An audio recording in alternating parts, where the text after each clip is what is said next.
Alright, man, welcome back to another reaction. Today we got another Patrick CC video. Why 6ix9ine isn't dead. Let's not waste any time, just get right into this one like always, man. This is a comprehensive list of all the rappers that have passed away in the last 10 years. This list contains everyone from Juice WRLD, who had an accidental overdose, to OG rapper Coolio, who passed from a heart attack. However, when an artist gets taken out by someone else, it cuts a little deeper. Takeoff, PNB Rock, Jada Youngin, Draco the Ruler, Young Dolph, MO3, King Von, Pop Smoke, Nipsey. Bro, gee, this... God damn, man. Youngin, Draco the Ruler, Young Dolph, MO3, King Von, Pop Smoke, Nipsey Hussle, XXXTentacion, and many others had their lives cut short by other people's actions. Although none of us would... Man, that's so fucking sad. Look at, like... Rest in peace to all these kings, man. Let's just fucking take a second. That's literally so fucked. And many... Like, when he puts it into this perspective, it's really so fucked, man. It really is so fucked up. Many others had their lives cut short by other people's actions. Although none of us would ever condone this type of activity, most people thought that Tekashi 6ix9ine would be added to this list. Dude, I thought 6 months after he got out of jail, he would have been added to this list, if I'm being 100% honest. However, right now, Tekashi is living his best life. After he beat a RICO case by snitching on his whole gang, 6ix9ine is out free, traveling on private jets all over the world, and publicly making fun of every rapper that dies. A lot of people believe that Tekashi has a target on his back, and every single day that goes by, he is one step closer to his permanent demise. But Tekashi has survived everything we thought he couldn't do, and there are a few key reasons why. When 6ix9ine was released... Yo, this is already a great video. Like, I don't like 6ix9ine at all, obviously, but this is a good topic. And there are a few key reasons why. When 6ix9ine was released from jail in mid-2020, he remained quiet for a month.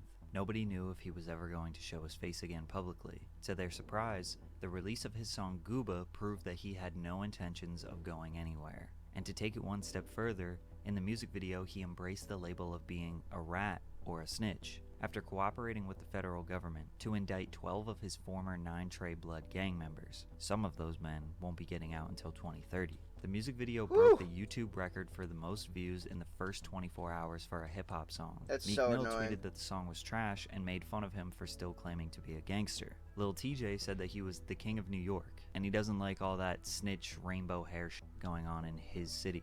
Keep in mind that being labeled a snitch in hip-hop can potentially end someone's career, but a lot of 6ix9ine's fans empathized with him. He said his ex-gang members set him up, robbed him, assaulted the mother of his child, and even planned to kill him. Why would he remain loyal to the people that wouldn't do the same for him? Whereas his adversaries say that he shouldn't have gotten into this life if he wasn't ready to accept the consequences.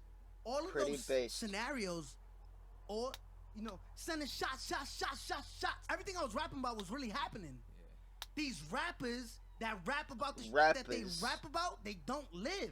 6ix9ine was willing to accept that he was a snitch, but he didn't want to be alone. He had a list of rappers he was going to expose didn't want to be alone. Live to over 700 okay, what is happening? 6ix9ine was willing to accept that he was a snitch, but he didn't want to be alone. He had a list of rappers he was going to expose on an Instagram Live to over 700,000 people, starting with Meek Mill. In 2019, Meek thanked a woman named Desiree Perez for helping him finally put his legal troubles behind him. Tekashi exposed that Desiree was a federal informant in the 90s. Perez, the wife of longtime Jay-Z wingman Juan Perez, became a cooperating witness for the DEA in the 1990s, after her 1994 arrest for possession of 35 kilos of cocaine. Perez struck a deal with the feds, agreeing to wear hidden wires to record her meetings with major cocaine traffickers. 6ix9ine was confused why Meek would make fun of him, but then go and work with a federal informant. He went especially hard on Meek since this was all a promotional campaign for his track called Trolls with Nicki Minaj, who had a previous intimate relationship with Meek. He then called out Future, who posted on Instagram, "I believe if you hang with a snitch, you a snitch, and deserve to expire." But Tekashi pointed out that Future hangs around people that 6ix9ine considers snitches. He then called out Snoop Dogg, exposing alleged paperwork of Snoop Dogg snitching in the night. He did do the whole Snoop Dogg thing. That's a very That's very complicated, though. He then called out Snoop Dogg, exposing alleged paperwork of Snoop Dogg snitching in the 90s, and using a video of 6ix9ine admitting that Snoop Dogg was a snitch as proof. 6ix9ine genuinely believes that any other rapper would do exactly what he did if they were in his situation. He doesn't like how rap fans and media pick and choose who can get away with snitching. But 6ix9ine seems to forget that him being a snitch is not the only reason why people may not like him. One main reason why rap fans don't like him is simply because he's annoying. Anytime someone tries way too hard... Thank you. Because he is annoying. That's so... That's such a perfect way to put it. He is just annoying. One main reason why rap fans don't like him is simply because he's annoying. Anytime someone tries way too hard for your attention, it looks desperate. 95% of rappers are getting your attention because of the songs they make or the creative ideas they share. Everything 6ix9ine does, from his IG posts to his lyrics, is comparing himself to others. Look what I have compared to him. Look at what I do compared to him. He gives off this try hard, pick me energy, and it just gets what I do lyrics is comparing himself to others. Look what I have compared. This fit is just so terrible. I understand it's like, oh, rainbow, it's my lane, but bro, it's so bad. Compared to him. Look at what I do compared to him. He gives off this try hard, pick me energy, and it just gets exhausting after a while. But in mid-2020, the internet was deprived of 6ix9ine antics for over a year, so this expose proved to be effective. Not only did he piss off all these rappers, but the music video for Trolls dropped at the end of the IG Live, which was another 30 million view and 24-hour debut. That song would go on to hit #1 on the Billboard Hot 100. It's also terrible, just to put that out there. Fucking horrendous. Tekashi and Nicki Minaj's first #1 hit. Oh, fuck yeah! Did I tell you? Did I tell you, nigga? Fuck you, I can't be stopped, nigga! But he couldn't stop there because so he had dumb. an album to promote. 6ix9ine's enemies swore he couldn't go outside. He was only safe inside of his house. So he went to the dangerous south side of Chicago to prove them wrong. Before he showed up, he posted a video mocking Chirac rapper Lil Reese. 6ix9ine recreated a viral video where Reese was allegedly caught off guard, jumped, and then defecated on himself. People swore he was going to get himself killed for this. But when 6ix9ine was in Chicago, you could see at least 3 huge security guards watching around the corner. He was also seen at the mall absolutely swarmed with security. Yeah. 6ix9ine would obviously be an idiot to walk around without security, and anyone trying to do something to him in public while he was around security would be just as stupid, especially considering his work with the federal government. But regardless, 6ix9ine's views skyrocketed and his enemies were embarrassed. Unfortunately, his album flopped. I don't really know if they were embarrassed per se. I just don't really think they care that much. Like, they might care a little bit, but like, he's a goober, bro. You don't put much effort into things that are like just bad. Rocketed, and his enemies were embarrassed. Unfortunately, his album flopped. Really? Tattletales dropped in September of 2020 and was projected to sell 150,000 first week, but it then went on to only do 50,000 first week. Rappers were clowning him in the comments. Trippie Redd famously laughed and mocked 6ix9ine for selling 50K. Yeah, that's great. Then just last week in 2023, Trippie sold 50K with 22 features, including the biggest rappers in the music industry. Not exactly the best look. Trippie sold 50K with 22 features, including the biggest rappers in the music industry. I'm trying to see if any of those songs were good, but I didn't notice any of those. He posted a video of him ripping down posters and passing out his album for free, begging people to listen to it. 6ix9ine fans immediately said that it's because he is blackballed from the industry, which is probably true. Anyone who associated with 6ix9ine would be risking their career and reputation. Artists, bloggers, playlist curators. He got no support from the music industry. Or maybe his music just isn't good. 6ix9ine's songs have sounded very... It's wild how they just... Wow. Maybe his music just isn't good.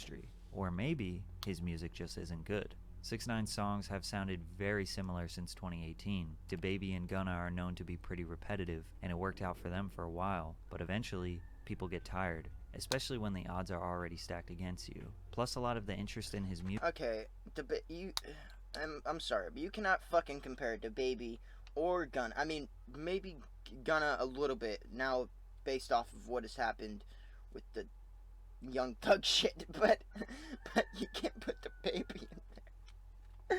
Oh, bro! On the drama and they actually have good music, though. Rather than just simply how good the songs are. Tekashi just didn't bring anything new to the table with this album, and after this flop, he disappeared. His return in 2021 started with more beef. He pulled up on Meek Mill outside of a club in Miami.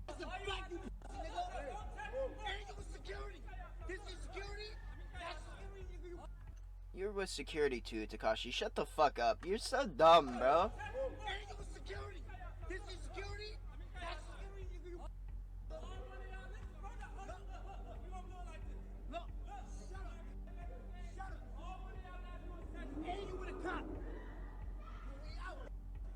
Look, you tight, and you with police. Again, all 6ix9ine was doing here was trying to prove that Meek Mill also walks around with and security he's trying to stroke the fire.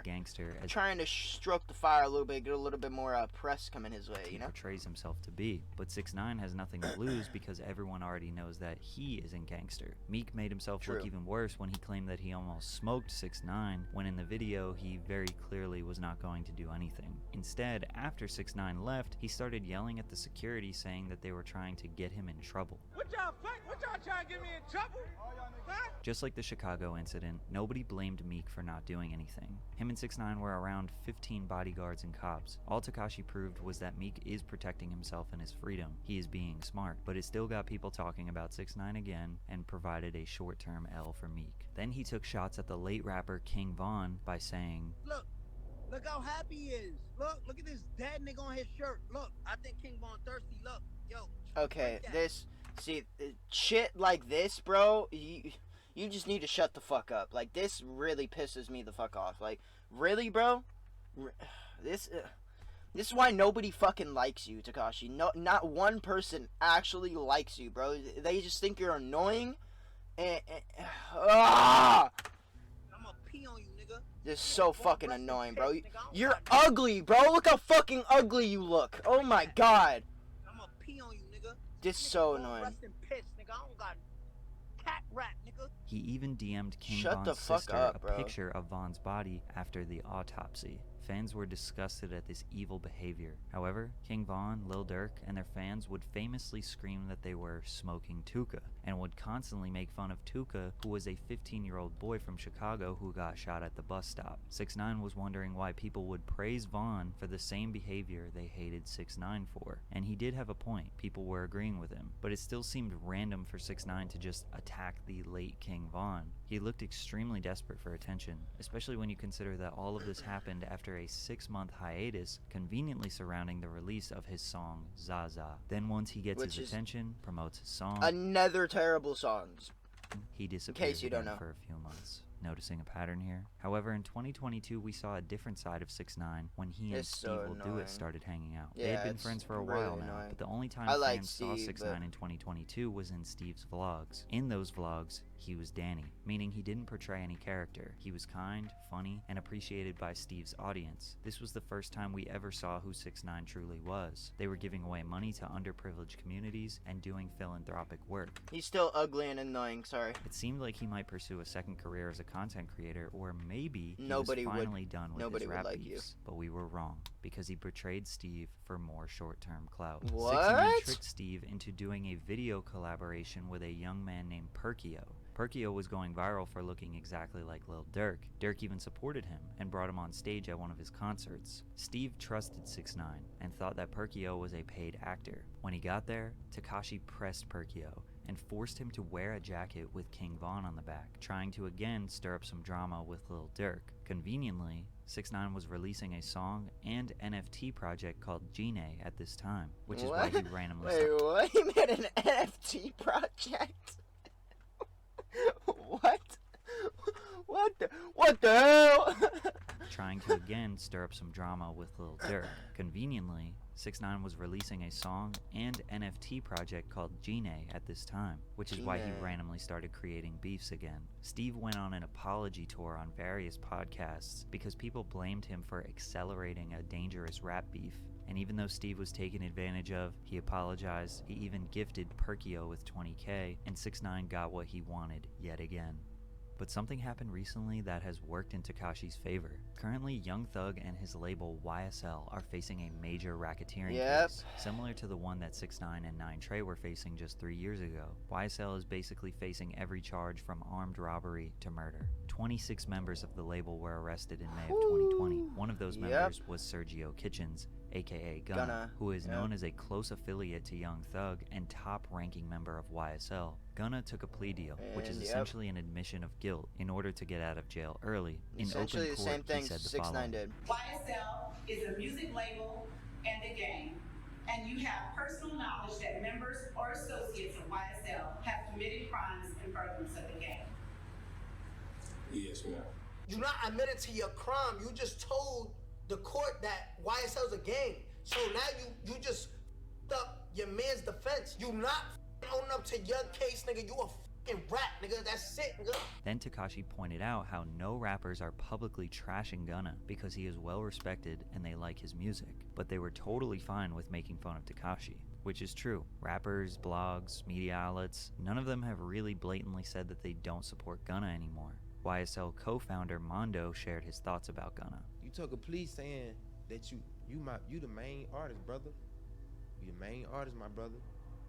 You capped down to my son. But you know this a game, and on top of that, you got caught with something and it wasn't yours. So who else was it? Who doing shit like that? Who doing that? Man, why you didn't have nothing? Your shit gonna get dropped, brother. You know that, bro. What the hell? You panic. But the funny thing is, 6ix9ine was right. The general public does not care. The whole sentiment online is that people will still support Gunna's music regardless of what happened. I mean, I don't want to say pretty based, but like dog shit music from 6ix9ine or like actual good music from Gunna. You know what I mean? 6ix9ine has successfully convinced people that these rappers are maybe not as gangster as they say they are. This YSL case, along with the... Not all of them are as gangster, but that's obvious, bro. Like... unsettling numbers of artists who have died in the past few years, fans are doubling down on not wanting their favorite rappers to be gangsters. They want them to be artists. They want them to make music, be safe, and live a good life. But I don't think that rap fans realizing this has helped 6ix9ine's career. When Lil TJ got shot, 6ix9ine laughed at him. When PNB Rock got shot, 6ix9ine made fun of him. If something bad happens to any other rapper, he feels obligated and justified to point and laugh because that didn't happen to him. Why? Because he knows that people would do the same if he got shot. If 6ix9ine was taken out, nobody would be surprised. A lot of people wouldn't even have remorse considering how many people he has taunted. He is too far gone now. But when 21 Savage spoke about 6ix9ine, it made me realize why he isn't dead. Even if I seen him, I don't got no intention to do nothing to you. You just a rat. You go your way, I go my way. It don't mean it's smoke. Just cause you call a nigga a rat, that don't mean you gotta kill him when you see him. That's just like saying any nigga you call a bitch, you gotta kill him. If you see a fan on the internet comment shit and you say, man, shut your little weird ass up. Oh, when I see you, I gotta do something to you. That ain't how that go. You could feel a type of way about a nigga and a nigga go their way and you go your way. A lot of the rappers that clowned on Tekashi don't necessarily want him dead. Maybe they just don't. Just saying, I love 21 Savage. He's such a fucking stud, bro. Like him. And he's got classics, insta classics. Maybe he was an easy target for some jokes. In most cases, it was Tekashi who escalated these beefs. And the more you think about it, it seems like 6ix9ine is the one who cares the most about what other people... Dude, what the fuck is this? This is the worst thing I've ever seen in my life. What is this?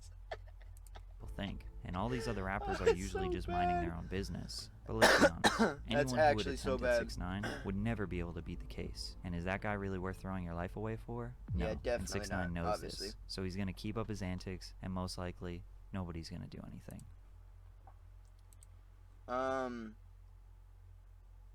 Wow, okay. Well, that was content, right? Intriguing, interesting, yeah. Make sure to go subscribe to Patrick CC, yeah? Goddamn.